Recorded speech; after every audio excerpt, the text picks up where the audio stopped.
কোনোদিন পা দেওয়া যেত না।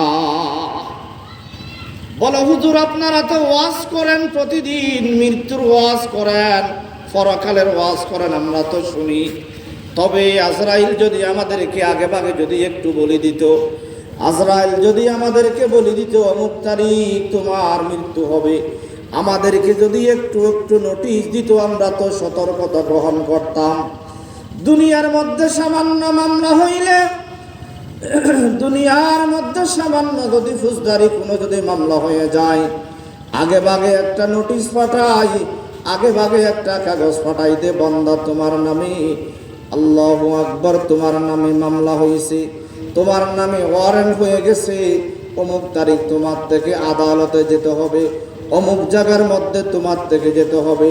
দুনিয়ার সামান্য মামলার মধ্যে বন্ধু নোটিশ পাঠাই, কিন্তু আজরাইল বাবার সামনে সন্তানের লাশ নিয়ে যায়, সন্তানের সামনে বাবার লাশ নিয়ে যায়।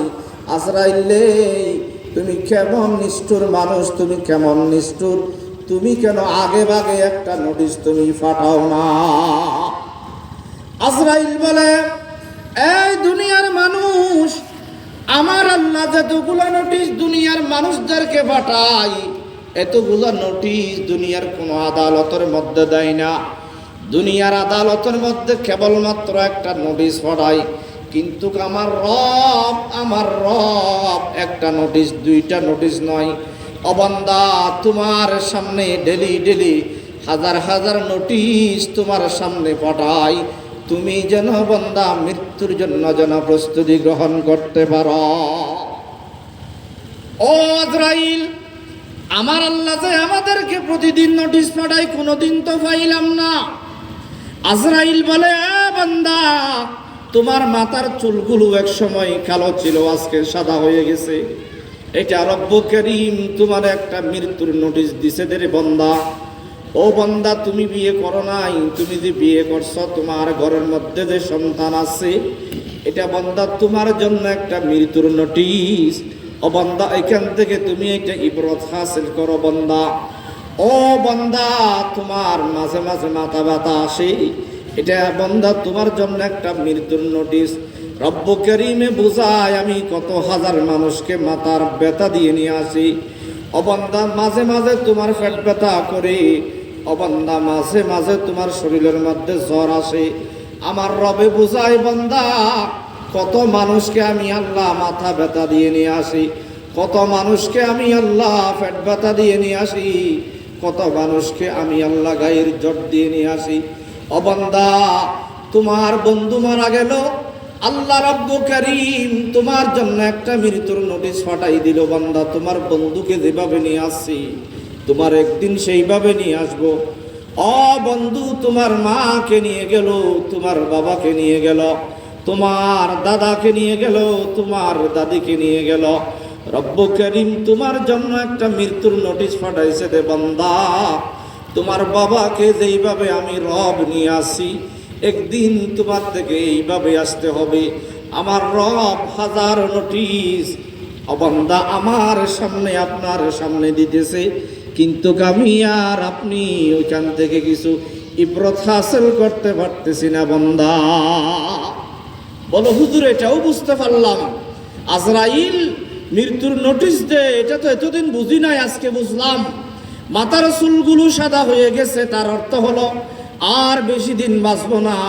ঘরের মধ্যে নাতিপুতি দেখতেছি, হয়তো আর বেশি দিন বাঁচবো না। ও বান্দা, শরীর আগের চাইতে দুর্বল হয়ে গেছে, আর বেশি দিন বাঁচবো না। তাহলে বুঝলাম আল্লাহ পাক দুনিয়ার মানুষদেরকে হাজারো নোটিশ ও বান্দা পাঠাই, বান্দা যেন সতর্কতা অবলম্বন করতে পারে। ইয়ার পরে আবার গেলাম, মৃত্যু থেকে বাঁচার কোনো পথ আসেনি। হুজুরারা ওয়াজ করে মৃত্যু বরণ করতে হবে, নোটিশও পাঠাইতেছে, মৃত্যু থেকে বাঁচার কোনো পথ আসেনি, মৃত্যু থেকে বাঁচার কোনো পথ আসেনি, পথ নাই। তাহলে পৃথিবীর মধ্যে সবচাইতে বড় শক্তিশালী দল আমেরিকা, আমেরিকার কাছে গেলাম। আমেরিকা, তোমরা কম্পিউটার বানাইছো, তোমরা রোবট বানাইছো, তোমরা চাঁদের দেশে গেছো, পৃথিবীতে এমন কোনো কাজ নাই তোমরা আবিষ্কার করো নাই, আমাদেরকে একটা জিনিস আবিষ্কার করে দাও না। একটা মানুষ যেন মারা যায়, মানুষ যেন মৃত্যুবরণ না করতে পারে, এইরকম একটা মেশিন তোমরা আবিষ্কার করে দাও।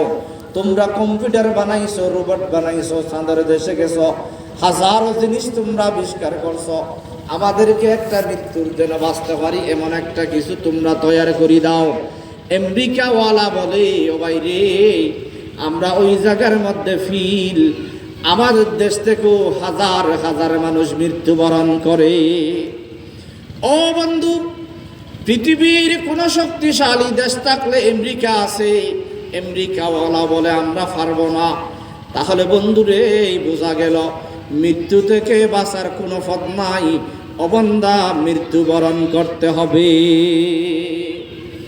ও বান্দা, তাহলে মৃত্যু থেকে যখন কোনো পথ নাই, বাঁচার কোনো যখন পথ নাই, তাহলে হুজুর একটা কাজ করব আজকে থেকে, কি মনে যা চাই তা করব, আনন্দ ফুর্তি করব, মনে যা চাই তা করব, আনন্দ ফুর্তি করব। আজরাইল যেদিন আসবে নানার বাড়ি চলে যাব। ও বন্ধুরে, তুমি যে আশা করি বসে আছো মৃত্যুবরণ করতে হবে, এই দুনিয়ার মধ্যে তুমি থাকতে পারবা না, দুনিয়ায় তোমারে বেশি দিন রাখবে না, তুমি যে সেটা জানার পরও অবন্দা তুমি যখন তোমার মনের ইচ্ছা মতো বন্দা তুমি চলতেছ, তুমি মনে করছো যা ইচ্ছা তাই করব, মৃত্যুর সময় আজরাইল আসলে আজরাইল আসলে সোজা নানার বাড়ি কবরে চলে যাব। অবন্দা এটা এমনি মুখে যেইটা কল্পনা করতেছেন, ও মা বোনেরা যেইটা মুখে কল্পনা করতেছেন, অন্তরের মধ্যে যেইটা আনতেছেন, অবন্দা সেটা শুধু নয়। অবন্দা হাদিস শরীফের মধ্যে আছে যে বন্দা যদি ইমানদার যদি না হয়, বন্দার ঈমান যদি মজবুত না হয়, বন্দার আমল যদি মজবুত না হয়, মালাকুল মউত যেদিন বন্দা তোমার ঘরের মধ্যে যেদিন উপস্থিত হবে, ফেরেশতা বলে 500 ফেরেশতার অবন্দা একটা বড় বাহিনী তোমার বাড়ির মধ্যে আসবে। তোমার বাড়ির মধ্যে আসিয়া অবন্দা বড় একটা লোহার ডান্ডা নিয়া তোমার হাঁটুর দিক দিয়ে বাড়ি দেবে, অবন্দা তোমার পায়ের দিক দিয়ে বাড়ি দেবে, অবন্দা লোহার ডান্ডা দিয়ে বাড়ি দিয়ে দিয়ে তোমার জানগুলো বাহির করবে। বন্দা কেমন কষ্ট পাবে, ওদের একটা গরম ডেকসির মধ্যে যদি কোনো বন্দা গরম তেলের মধ্যে যদি অবন্দা কোনো একটা ফাঁকিরি যদি দেওয়া হয়, কোনো একটা কিছু যদি দেওয়া হয়, ওই ব্যক্তি ওই জিনিসটা ওই পশু পাখিটা যেইভাবে কষ্ট পাবে।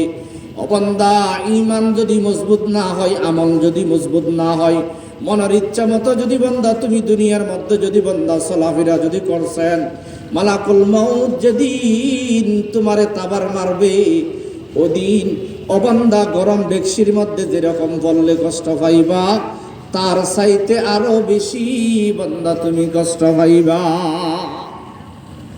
হাদিস শরীফের মধ্যে আছে, অবন্দা তোমার যদি ঈমান যদি বন্দা মজবুত যদি না হয়, বন্দা আমল যদি বন্দা মজবুত না হয়, ও আল্লাহর বান্দা রাসূলের উম্মতের দল, একটা ছোট্ট বাকরি অবন্দা ছাগলের বাচ্চা, ছাগলের বাচ্চারে যদি বন্দা জবে না করাইয়া অবন্দা তার চামড়াগুলি যদি তুলে ফেলা হয়, ও বন্ধুরে ওই ছাগলটা যেইভাবে কষ্ট পায়, অবন্দা তার চাইতে বেশি কষ্ট হবে, তার চাইতে বেশি কষ্ট হবে, অবন্দা তার চাইতে বেশি কষ্ট হবে বেঈমানের জান বাহির করার সময়। নাউজুবিল্লাহ।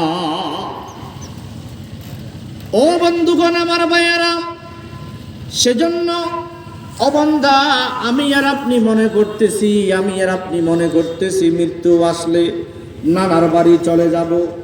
ও বন্ধুরে, মৃত্যু আসলে অবন্দা নানার বাড়ি চলে যাব। আর যদি বন্দা ইমানদার যদি না হন, আমলওয়ালা ব্যক্তি যদি না হন, ঈমান আমল যদি বন্দা যদি তোমার যদি ঠিক না হয়, তাহলে বন্দারে মালাকুল মউত তোমারে থাবার মারলে ওই থাবারে অবন্দা তুমি দিশাহারা হয়ে যাইবা। অবন্দা কবরেটা শান্তির বন্দা জাগা নয়। আর যদি ইমানদার হয়, আল্লাহ পাক পরওয়ারদিগারে আলম কোরআন শরীফের মধ্যে বলেন আউযু বিল্লাহি মিনাশ